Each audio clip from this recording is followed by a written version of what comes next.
In this lecture, we want to introduce in a very basic way, or as basic as possible way, the mathematical structure of quantum mechanics, which we will revise and amplify as we go along. But before we do that, let's begin. Again, we're just scratching the surface of quantum mechanics, but let's see where we are. So recall, we had the photoelectric effect, which kind of introduced to us that whenever we do a measurement of sufficient precision, we observe a particle nature of light. Light's made up of particles when we do the measurement. The double slit experiment and the G.I. Taylor experiment and so on said that, well, if you send many photons through an appropriate experiment, double slit experiment, you will observe an interference pattern over many runs. And again, as mentioned, the history of that, of actually being able to do that with single photons, can now happen in laboratories. But the issue was that this required a wave-like mathematical description in order to get the interference pattern. And we know Maxwell's equations, electromagnetic theory, gives the interference pattern precisely. But so we need to combine something with a wave-like mathematical description, but yet we yield particles when we do a measurement. So we introduced this idea that, well, for a single particle now, we don't want to talk about the intensity, we want to talk about the probability density for where a single photon will land. And we had this relationship that classically we have the intensity I is proportional to the electromagnetic amplitude squared, E field squared. And we said in transitioning to quantum mechanics that the intensity goes over to probability, or probability density, more appropriately if we're talking about the position of where it's going to land. So in analogy, you could say, we introduce a wave-like mathematical object, psi of x, which is akin to the electromagnetic wave, that is related in a similar way to the intensity. So again, intensity becomes probability density, electromagnetic wave becomes the wave function. That's what we're doing. And we could talk about, just like in histograms in the edge, but we'll leave that off. So what we did, we introduced what's called the quantum state, psi. And it is, or sometimes just more commonly said, the wave function for a single photon. And as discussed in previous lectures, it's mathematically essentially the same as electromagnetic wave, but it represents something entirely different. As we said, it's represent the probability, or it's related to the probability of where you're going to measure a single photon. So let's return, just basically say a little bit more about the nature of this wave function. And let's go back to Maxwell's optics, optics with Maxwell's wave equation. And we have here, we recall, this is the full three-dimensional version with the Laplacian there. And what we said is that, or in optics, we said, well, we talked about electromagnetic waves which produce a double slit interference pattern. They must satisfy this equation with appropriate boundary conditions. Well, now in transitioning from classical electromagnetic theory to quantum version of light, our first version of quantum theory of light, we're replacing the electromagnetic field with a wave function. So that tells us that the wave function should satisfy Maxwell's wave equation. Now again, this is the wave equation for a single photon. You won't often see this too much in basic introductory quantum mechanics texts. What we need to do is go on and talk about other objects. The other thing we're going to just, and so this is the wave equation for a photon. And again, this wave equation is what admits solutions, so psi has to satisfy this, as long as there's appropriate adjustments, but in vacuum, this is what it's going to be. And also, the wave equation tells us, if we know the wave function at one point in time, it will tell us what it is at a later point in time, much like the electromagnetic field. Now, there's one thing you might be thinking here that we're going to kind of push under the rug, but it's the relationship between the electromagnetic wave, which we know is like a transverse wave, has an electric and magnetic field component, and the function psi. Just for simplicity, we're not going to get into the relationship there, but we could just say that psi is complex or can be complex, and so we can think of it as having two components, and that can be related to the electric and magnetic field. So this is a somewhat new aspect here, this wave equation, but again, it has a classical analog as we see. Now what we want to do is introduce what are commonly called the postulates of quantum mechanics. They're just 4 points that are going to, or 4 postulates, things that we accept, which set up quantum mechanics. And we're going to give a very crude version, a simple version of them, which we will need to amplify later on. Actually, we'll only give 3 of the 4 because we're not ready to talk about one of them yet. So we want to introduce these in turn and have a little discussion about them. The first is the quantum state. And again, a quantum state of a system is represented mathematically by a normalized wave function psi. And the quantum state contains all the information that can be known about the system. This is what we introduced already, except for this idea that it contains all the information that can be known. That may require later proof, but it turns out to be the case. And again, as we said, the wave function yields up probabilities. It does not give which outcome will occur. If there's probabilities for many non-zero probabilities for many different outcomes, there is no way to tell which one will occur, except it must be in accord with the probability density. So, as we'll see, for a single outcome, the measurement is going to be inherently random, but it's going to be in accord with the probability density. That if the probability density is 0, it's not going to be measured there.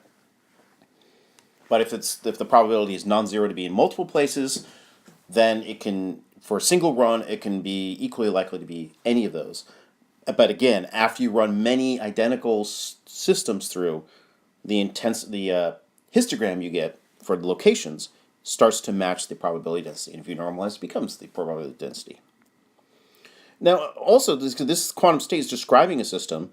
What we're doing is essentially doing away with what we call a classical state, which, recall, was the position and momentum in statistical mechanics. We said, oh, if something has a position and a momentum, that defines its classical state. That no longer occurs because here we see already that where is this quantum state, this photon, if you will, before we measure it. We don't know precisely because the probability density is spread out, and we don't know which one it is, what its location is, until we do a measurement. So we do away with the classical state before measurement. And also mention that, as mentioned, the wave function is normalized. We square it, we get 1. Now here's something new. Now here's a term. The next item is we're going to talk about the space within which the wave function resides, if you will. This is an abstract space, and it's much akin to phase space. Recall when our discussion of statistical mechanics, we talked about the space of all classical states, which was phase space, omega. The analog here, so we don't have a phase space anymore, but we have an analog, which is the space of all quantum states, we could say. And the name for this is given by Hilbert space. And we can think of it crudely as the space of all wave functions. So the wave function we're talking about resides in this abstract space. And we'll find when we're talking, we switch over to discrete observables, especially things with two outcomes. The state will be represented by a vector, it's called a state vector, within this Hilbert space, which is a complex vector space. Don't worry about that for now, but that's what's coming up. We're going to change a little bit of the look of our wave function to handle discrete observables and systems. Okay, the next postulate we're not going to get into is observables, but really essentially just describing things we can measure, like position, what we are talking about. There are other observables, of course, like momentum, position of momentum. We'll talk about spin, polarization of light, etc., etc. But we were going to return to that later because it requires a little bit more mathematics to grapple with for the moment. We could talk about it, but we wish to keep it as simple as possible. The next postulate is measurement. And this is related to what we said before. The outcome of a measurement quantum system will yield one of the possible outcomes in accordance with the probability obtained from the state. This relationship here is critically important for us, and we call it the Born probability rule. That's the name for it. Born came up with this probability rule shortly after the formal theory was introduced in 1925, 1926, and tied it to the probability. And so this was a new interpretation, if you will. Now, a few things to note here. We've been using this kind of what looks like the square of an absolute value. You might say, why are we squaring an absolute value? Well, it's actually a little bit more than that. It's called the modulus square. And it's defined as the function, the complex conjugate of the function, psi star we call it, times the function itself. So you take, so this is we take the function wherever there is an I, this is required if there's a complex function. If it's not a complex function, we don't care, it's just a square. But psi will be complex, and in that case, we take the complex conjugate of it and then multiply it by itself. And again, you take wherever you see I, you replace it with minus I when you're taking the complex conjugate. What that does, it yields, when you take a function or a number or a complex number and multiply by its complex conjugate, you always get a non-negative, or you always get a real number, non-negative number, I should say. And that's what our probabilities are, non-negative real numbers. So that's why we do that. Or else we could get complex probabilities, which we don't want to introduce. We don't know what that means. Okay, now some other details. This particular wave function we've been describing here and talking about this photon is expressing what we call the position basis. And the reason is because we said when we square it, we get the probability of the position of the photon. There are other, in general, the quantum state is going to be a more general thing, if you will, and it will be you'll be able to obtain other results for other observables from the quantum state, but there is a mathematical process of going between the different bases. So we'll see how to do that. For example, if we have this quantum state, the photons in this quantum state, but instead of asking the question, where we're going to find it, you ask the question, what is the probability going to be measured for that photon? There is a mathematical transformation related to Fourier transformation to get the probability for the momentum from this state here. Okay, that's later stuff. Now, another thing about measurement, which is critical to know, and it's kind of like the mysteries of quantum mechanics, if you will, is that the process of a measurement is not defined by quantum mechanics. It's not really within the theory. There is no algorithmic function that will tell you which outcome is going to be attained if there's non-zero probability for multiple outcomes. So in essence, this is sort of imposed on the outside, some people say, but it is really at the heart of the mysteries. And again, there is some debate about what defines a measurement. There are some things that are known, some things are not, but the math is clear. When we talk about Born probability rule, it's clear how it works. But if you're really trying to get the heart of the matter, like, well, why did it pick this one over that one? That's not possible to do. Okay, last postulate, which we're going to introduce quickly, and we'll come back and revise it a fair amount later. But the time evolution, so what we want to know is if we have a closed quantum system, we want to know what the quantum state's going to be at a later time. We need a time evolution operator, if you will. But this is going to be governed by the appropriate wave equation. For a photon, it's related to Maxwell's wave equation. And the wave equation will be related to these time evolution operators, which are going to be called unitary transformations, which is just a technical name we'll learn about later. And I'll describe the purpose in a moment. But that is one of the critical things of quantum mechanics, is how to predict the future. And again, even though the measurement is an inherently random process, the time evolution of the quantum state is actually deterministic. That's something we'll reiterate later. Now, again, this postulate is in a rather crude way. We need to come back and get a little bit more mathematical structure to revise it, introduce operators and things like that, but we'll come back to that. Now, this criteria that kind of defines the transformations, these unitary transformations, well, the time evolution operator, the criteria is pretty simple, actually. It just says the probability, if you have at one time, you have a probability density or a set of probabilities, they need to be normalized, like we know.